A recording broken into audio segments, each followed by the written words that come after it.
property investments, rentals, it's changing out there. Things are changing. Luckily, I've got Angela Fahey with me today from Fahey Property Management, Waikato and Auckland. So you've got a bit of a wide kind of view, I guess, of what's happening. Correct. Rents are going down, aren't they? Definitely. Yeah. Definitely. Is it any particular types of property or? No, it's absolutely across the board. So, you know, a property that we've got in Greyland, which we probably got, say, $990 for, we're probably going to push to get $900 for at the moment. Waikato's slightly different, but still they've come back ever so slightly. Although I suppose Waikato's actually holding its own a lot better than Auckland is, with the amount of infill housing, it's, unfortunately, you know, if an investor's going to buy anything, it's probably going to be a new build. Interesting what you say, because you were telling me earlier that it's right across the board. You mean even central Auckland, South Auckland, West Auckland, even villas, you were saying. Yeah, absolutely. The problem with, villas are great, everybody loves them, but if you can move into a brand new 4-bedroom townhouse, you know, in the same street in Greyland, you know, double glazed, all that kind of thing, I mean, it's pretty much a no-brainer. No lawns, you know, none of the outdoor maintenance stuff. You know, it's a lock and leave for tenants, and most people are young professionals, so they don't want to be doing gardens when they come home for the weekend, and the whole perceived let's live in a villa in Greyland and you know, sort of Mount Eden is pretty much the thing that's past at the moment. Healthy Homes deadline? Next week, 1st of July.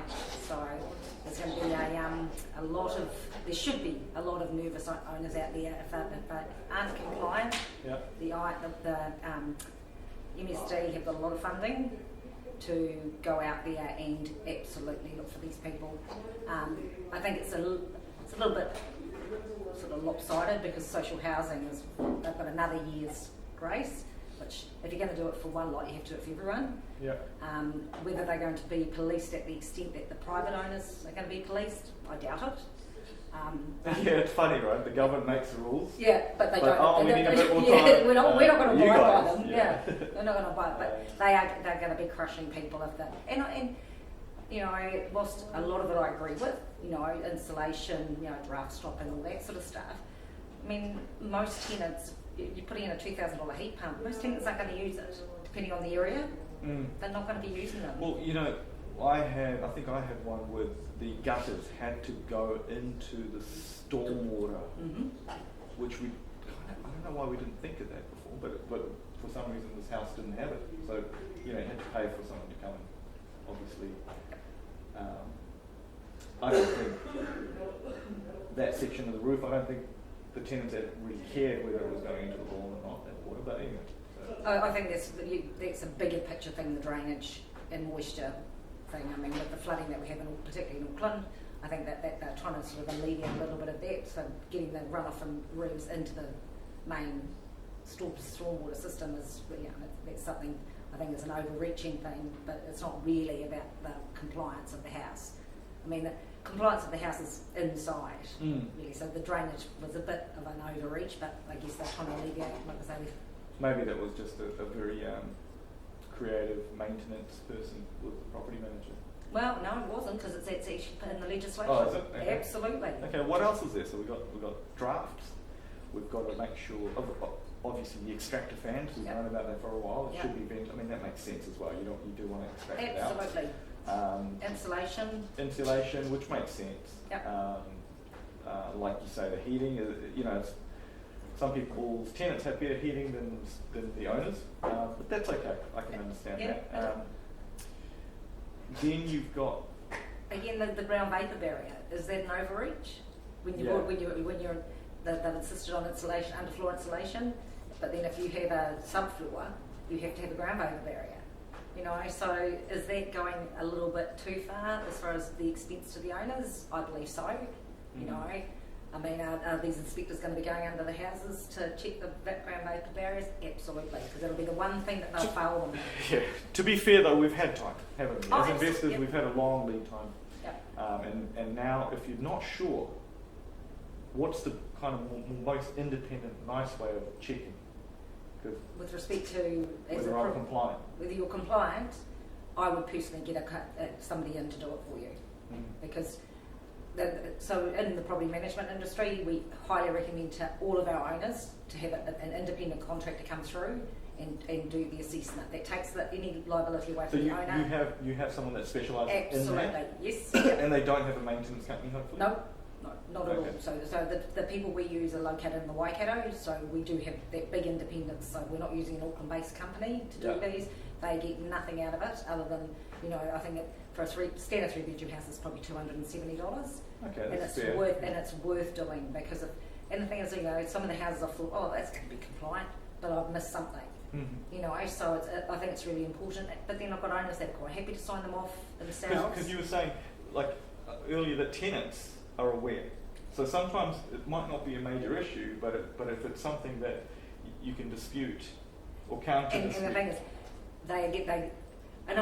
and we're talking probably 2% of tenants. Yeah, most tenants are very nice. Yeah, right? and they will tell you if there's a draft coming in when it's windy. Yes, and you'd want to sort it out for a good tenant. But the ones where you're trying to take them to the tribunal for something, it could be a counter to delay things. And it always happens after they vacate it. Right. It always, there's a client I'm working with at the moment. They've just gone through the absolute scenario with a tenant who left the property, made no complaints at the time about the property. But when the owner said, well, we can't give you back your bond, you've burnt the carpet, right. all of a sudden they've got this huge big claim against them. The tenant's going for $5,000. Right. But I mean, we're uncomfortable once I've read through all the evidence that it's not going to happen. But this is but then he also sent the owners a text saying, well, if you pay me $10,500, I'll make this go away. So there's tenants out there that are willing to do that kind of thing, and that's why investors, while they don't want to engage a property manager, I think it's a really volatile time at the moment where they need to be at least making sure they know the legislation. Oh yeah, I think for me it's always a no-brainer to use a property manager, because the way I see it is if you can make it hassle-free, you're more likely to get a second property as well. You're more likely to invest further than if you get one bad one and you exit the property market, and then you've got to find other ways to retire. Correct, and that's where I mean, there's so many times that I'm the ambulance at the bottom of the hill, but I think a lot of people, they want to think that they can do it. It's the New Zealand the mentality, number 8 wire and all that sort of stuff. I can do it myself, but there's really some of these tenants are just so intelligent, like they know the legislation probably better than we do sometimes. Yeah. And with the introduction of AI, where they can download the RTA and basically type in what they want, because that's what this application was. Basically, I said, when I read it, I went, wow, AI's done really well on this one. But they're using it, So, and owners, investors have to be smarter, But do you ever manage, just out of interest, Angela, so there's this whole minor dwelling thing that's going to happen, right? Mm-hmm. Do you manage people's minor dwellings? Well, do you have any we don't, and we always recommend to owners when they're looking to put a minor dwelling on a property, that we would suggest that they didn't in a tenancy situation. It's okay if it's you and you're doing it for your kids or a flatmate, but certainly not doing it as an individual standalone tenancy.